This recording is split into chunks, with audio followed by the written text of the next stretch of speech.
Akala ng iba kailangan ng lupa para makapagtanim ng gulay. Using hydroponics, That's not always the case. today I will show you how we grow kangkong from seedlings using one of our simplest hydroponic setup. And the best part, most of what you will learn here will also apply to other leafy vegetables.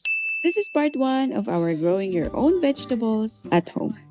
May mga seedlings na ako dito na mula sa direct sowing. Ibig sabihin, mula sa buto, nilagay ko lang sila dito sa styro cups. 10 days more or less from sowing pa lang to. Pero ilalagay na natin sila since kailangan din naman nila ng full mix at this stage. We will also start a timer just so may idea tayo kung gaano tatagal yung buong proseso. Let's go! 70 liters yung tank, kaya maglalagay tayo ng 170 ml. Ako, unahin ko ang part A of the first time. Part A. Lumalang muli na ito yung easy hyper. Ito na yung ginagamit namin sa mga halaman namin dito. 70 liters na yung tank. May maglalagay ako 175 ml. 30. Mas madali sa akin i-work kung kulang yung nutrients kesa sobra. Kaya 175 ml ay safe na yan para sa akin. 30 and 25 ml. Yung ating part A. Diba? Sa isang bote, marami pa akong Hinalo ko lang, then dito ko na din huhugasan yung measuring cup para mamaya sa part B. Ang magandang oras po talaga ng transplant ay either umagang-umaga or late in the afternoon or sa gabi na. Pero ito kasi nakapag-hardening na kasi yung mga seedlings natin. Sanay na sila sa environment na meron dito. Diba? Pwede na sila agad transplant. So nahalo ko na yan. I'm happy with this. Next will be the part B. Sa part B, ganun din. 175 ml. Notice after adding the part B, ganyan lang yung kulay ng tubig. Huwag nating dadagdagan dahil mukha silang maputla. Not unless pasok siya sa requirement ng halaman.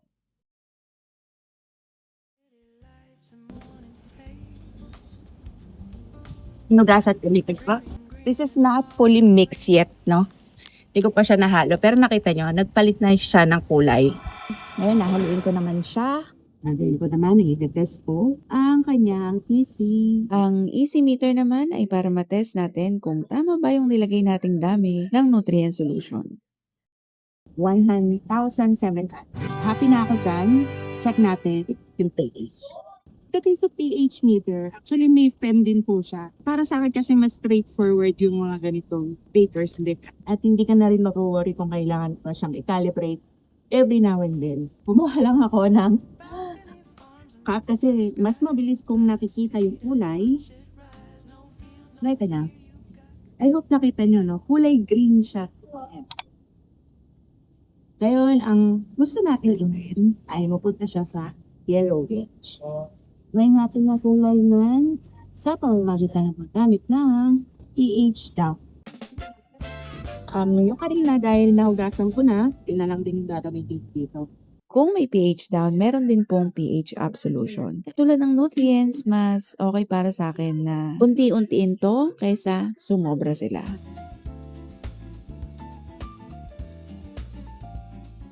Nahalo ko na siya ng about 5 minutes. Ngayon, ititest ko ulit yung kanyang pH level.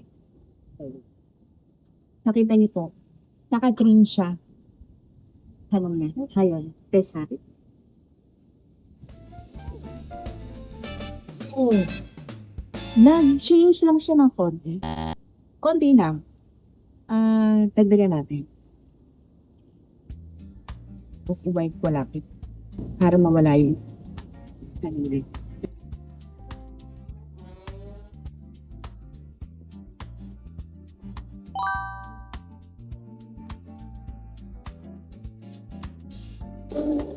So test it again.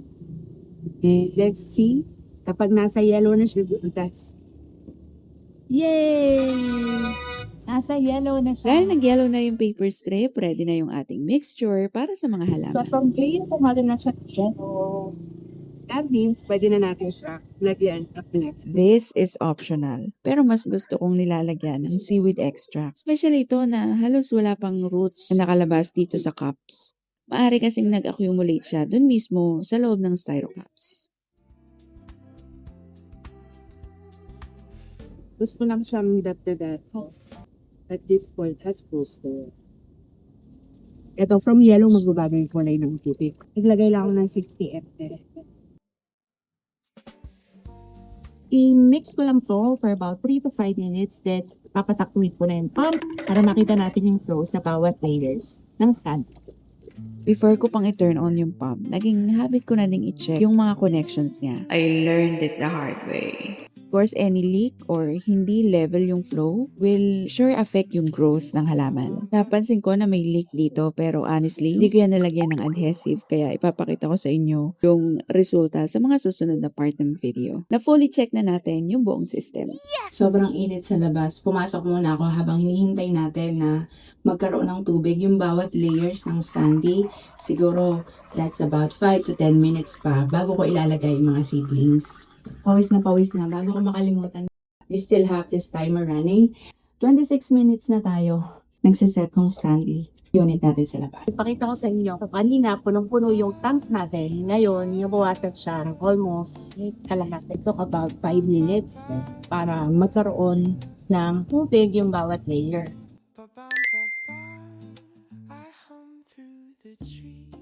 Para sa top layer, gusto ko siyang gamitan ng cover. Yung cover kasi niya, literally, to cover yung mga plant ko. So, ang gusto kong gawin, ayan, tatakpak ko lang siya. Just like, dahil dyan, it's time to put ang ating mga seedlings. Dahil, nandito na nga yung mga seedlings, ganito na lang po adali yung sistema ng pagtatransplant. Ganon lang. Wala nang iba. Direct sowing is one of my favorite way to start the germination process, but it is not applicable to everyone. Katulad sa amin, dahil limitado lang yung space na meron kami. Other growers naman, nag-enjoy sila ng nagtatransplant mula sa seedling tray, which is good. But if you manage, say, 300 seedlings, It will break your neck. Actually, hindi ko po alam kung tama. Ay, nahilo. Kulang sa maintenance. Ayan, hindi ko po alam kung tama yung quantity ng ating mga... kung helpful para sa iyo ang video, feel free to subscribe. Marami pa tayong pag-uusapan mula seedlings hanggang harvest. Ilalagay na natin sila. Kapag kulang, madali naman kasi meron kaming ginagamit na cover. Minsan kasi nabibili siya ng paisa-isa. So, ang ginagawa namin, tatakpan. Almost na. Konti na lang. 52 minutes ang kabuuang oras ng kinonsumo ko sa pag-setup na tong standee system. Kasama po dyan yung pag-setup ng nutrients, ng pump, ng in and out, at syempre yung paglagay natin mga seedlings. Sa susunod nating video, ipapakita ko naman ang progress ng halaman at ang mga bagay na kailangan ninyong bantayan habang lumalaki sila. So, my name is Ira. We'll see you on the next one.